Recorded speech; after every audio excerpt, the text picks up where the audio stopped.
Brian came home to Nebraska Wesleyan University after Christmas break and said, we're going to take a trip. We're going to get students. We're going to help them see the beauty that's in Mexico and help people in Mexico see the beauty that's in the United States. My name is Brian Martinez. I am a former student at the Lea Patterson Institute, and now I am a current student at Nebraska Wesleyan University. We're bridge builders, and the purpose of this trip is to inspire people and to connect people in the two sides of the border, to see beyond the wall, talking about walls of spirit, words, and connections. We want to go beyond our comfort zone and see what's going on in parts that we think we know, but we don't know.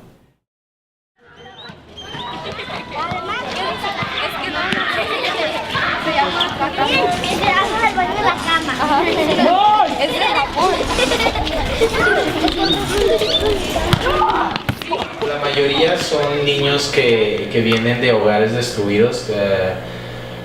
Como saben, en un periodo más o menos de...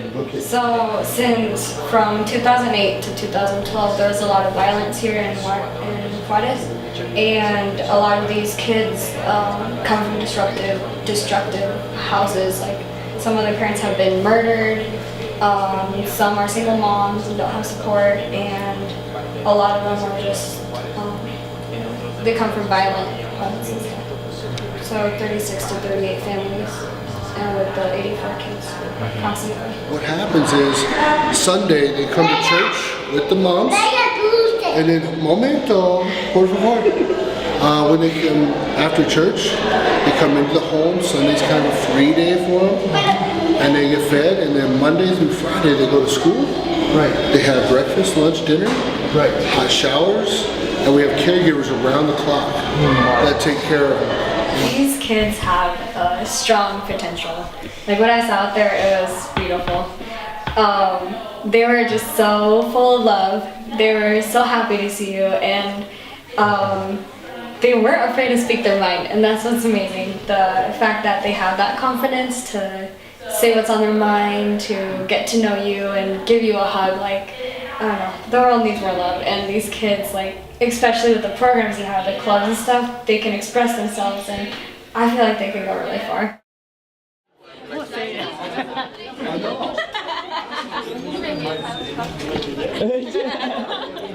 Like a tax-free donation. My name is Jonathan Camacho.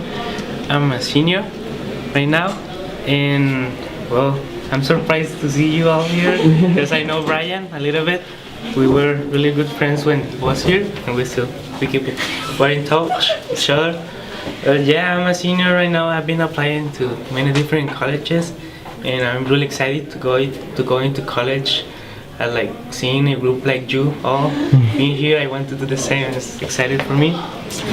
This is my third year here at Lydia. I came at the recommendation of one of the administrators I was working with. She knows that my first degree was in theology, and my second degree was my master's was in education. So she thought I might like this school, might be a perfect fit. So I came by and I was interviewed, and as I was walking out, I saw some kids working out there. So I thought they were in trouble, but as you all know, those are our scholarship kids. And I asked a little more about it, and it was really impressive. There were teachers here working in the summertime, and the effort, just all the time that they put into it, really impressed me, and I knew that I was in the right place. So 98% of our students graduate. Now, that's an average. Over the past 2 years that I've been here, 100% of them graduate. 95% of those students go on to colleges and universities. Again, that's an average, because I think the past 2 years it was closer to around 98%. So that is an amazing statistic. If you work at any other school, whether it's private or public, you're not going to find that. About 90%, sometimes 85% of our students live in Juárez. And so they're crossing the border every day. You guys have experienced that. You guys have seen how early some have to wake up to get to school. The old stories that you hear from I had to walk whatever miles, you can just dismiss that and just come and visit some of our students who have to trek to school every day. Some will think, oh, well, how nice of you that you're providing a school for the students to learn English, and that's nonsense. We don't want to just provide a school where they can learn English and then we'll throw in the other subjects. Our standards are set high, very high. We just had our accreditation review, and I mean, the lady was just truly impressed with our academics, the leadership of the school, the resources that we have. Our teachers get paid less than public school teachers, and they put in a lot more time. And I know that from experience. I've been in the public schools, and public school teachers are amazing. Don't get me wrong, all right? I mean, most of my family, they're public school teachers. But what teachers who work here know is that this is more than just a job, it's a ministry. This is more than just a career. They have to put in extra hours. They do all the things that public school teachers do, professional learning communities, needs assessments, tutoring. They have to follow the TEAC standards from our state, the ELP standards. I mean, they have to follow all of that. On top of that, knowing that our kids come with no English, on top of that, knowing that sometimes the situations at home, coming from a big city like Juárez that has a lot of government corruption and different,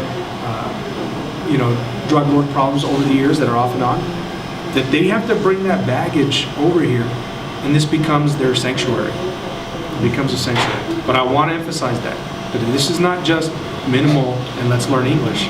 This is top notch.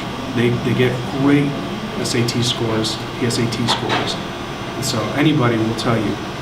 So this is just an experiment, and we want to go for bigger things and greater things, because Cuidad Juárez has suffered a lot, and